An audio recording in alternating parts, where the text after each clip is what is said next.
আমরা চলে আসলাম এবার দীঘাতে। আমাদের হোটেল বুক করা ছিল প্রায় ১ সপ্তাহ আগে অনলাইনেই। তাও দাদা এখানে এসে যা ফর্মালিটিগুলো ছিল সেগুলো সব চেক করে নিচ্ছিল, সবার আধার কার্ডগুলো নিল। তারপরে আমরা আমাদের রুমের দিকে যাচ্ছিলাম। আর এই হোটেলটাতে ছিল লিফট, আমাদের কিন্তু ফার্স্ট ফ্লোরেই ছিল রুম, তারপরেও আমরা লিফটে করে যাচ্ছিলাম। তারপরে চলে আসলাম রুমে। এই রুমটা ছিল ডবল বেডের, এখানে আমরা সবাই মিলে একসাথে গল্প করতে পারবো। এছাড়াও আমরাও থাকতে পারতাম বা ছেলেরাও থাকতে পারতো। যাই হোক, এখানে ছেলেরাই ছিল। আমরা অন্য রুম নিয়েছিলাম, ওদের রুমটা একটু ভালোভাবে ঘুরে ঘুরে দেখছিলাম। সবাই ফার্স্টে ওদের রুমেই এসছিলাম, তাই ওদের রুমটা ভালো করে চেক করছিলাম কীরকম কী। আর এই হলো আমাদের মেয়েদের রুম। আমাদের খাটটা একটু ছোট হয়ে গেছিলো, যাই হোক তাও আমরা মানিয়ে নিয়েছি। আর এসেই তো দেখছি টিভি চালানো। ফার্স্টে ভেবেছিলাম অন্য কারোর রুম, তারপরে বললো না, ওরা আগের থেকে টিভি চালিয়ে রেখেছে। এত কষ্ট করে আসলাম, ভাবলাম একটু রেস্ট নেব, কিন্তু না গাইস, আমরা ঘুরতে এসেছি, আমাদের ঘুরতে যেতে হবে। দেখো আমি আর বান্ধবী মিলে কিন্তু রেডি হতে বসে পড়েছি। উফ কি মেকআপ! বান্ধবী আমার আবার ট্রাইপড নিয়ে গেছিলো সুন্দর সুন্দর ছবি ভিডিও করবে বলে, কিন্তু তার কিছুই হয়নি।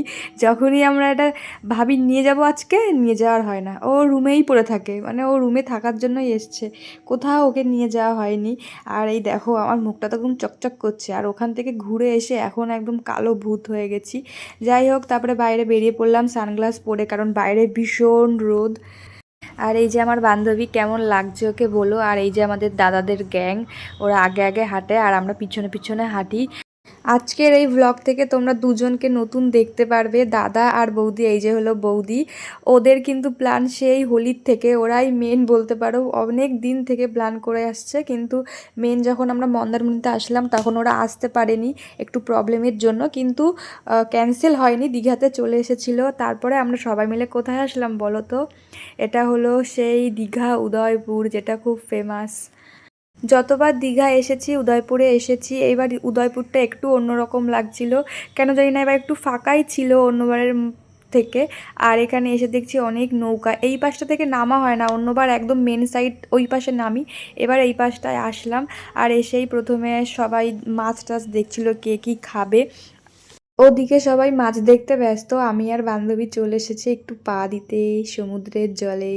সমুদ্র দেখলে একটু জলে পা না দিলে বেশ মনটা ভরে না। তারপরে আস্তে আস্তে সবাই চলে আসলো সমুদ্রের দিকে। ফটো টটো তুললাম, ভিডিও করলাম। এখানে তো তেমন কিছু করা যায়নি, কারণ ভালোই ভিড়, মানে খুব ভিড় না, কিন্তু মোটামুটি ভালোই ভিড় ছিল।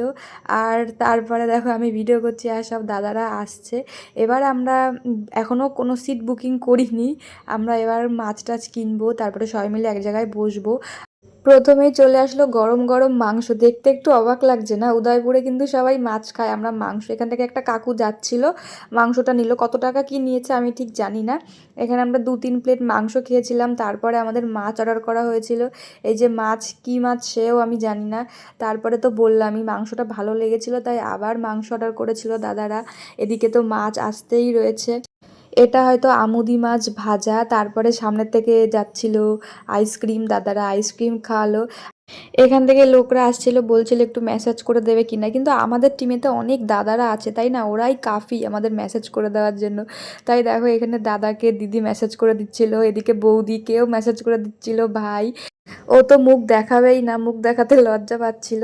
তারপরে আমাদের স্পেশাল কাঁকড়া চলে আসলো, যেটা উদয়পুরে বেশি ফেমাস। কিন্তু এখন আর সেই ব্যাপারটা ছিল না যে পায়ে একটু জল লাগবে, আমরা সে মানে সমুদ্রের মধ্যে বসেই খাবো আর কি, সেটা এবার আর হলো না। যাই হোক, এখন নিয়ম পাল্টে গেছে, এই নিয়মটাই মনে হয় ভালো। তারপরে আমরা কিন্তু সমুদ্রে স্নান করতে গেছিলাম নিউ দীঘাতেই।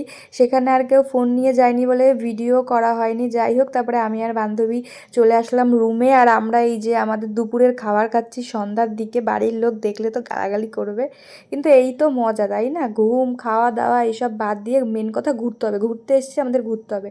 আর আজকে আমরা আমাদের হোটেল থেকেই সব থালি অর্ডার করেছিলাম, খাওয়া দাওয়া করে দেখো আবার রেডি হয়ে গেছি, রেস্ট হবেই না, শুধু ঘুরতে হবে। আর প্রচুর ঘুরেছি, প্রচুর মজা করেছি। আমরা রেডি হয়ে চলে আসলাম নিউ দীঘায়। আমাদের হোটেল থেকে মানে 1 থেকে 2 মিনিট লাগে। আমাদের হোটেলটা খুব সুন্দর জায়গায় ছিল, মন্দিরটাও একদম কাছে, স্টেশনটাও একদম কাছে ছিল।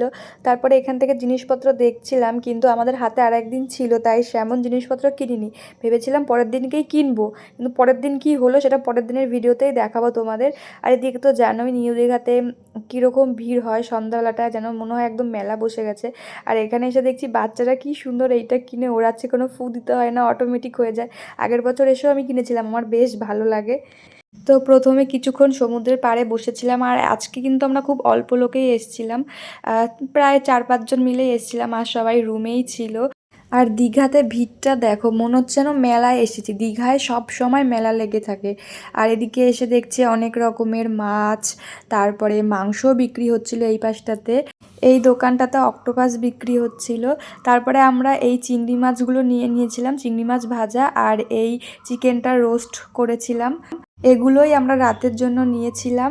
আর তারপরে খেয়েছিলাম ফুচকা, যেটা দেখলেই মেয়েদের জিভে জল চলে আসে। আমরা মেয়েরাই শুধু ফুচকাগুলো খেয়েছিলাম। আর কেনাকাটা সেদিনকে কিছুই করিনি, শুধু একটু ঘুরে আসলাম আর খাবারগুলো নিয়েই আসলাম হোটেলে। তারপরে আমরা আমাদের রুমের দিকে চলে আসলাম হাঁটতে হাঁটতে, যেহেতু বললামই আমাদের রুমটা একদমই কাছে ছিল সমুদ্রের থেকে। এই ছিল আজকের ভিডিও। তো নেক্সট ভিডিও নিয়ে খুব তাড়াতাড়ি আসছি। টাটা।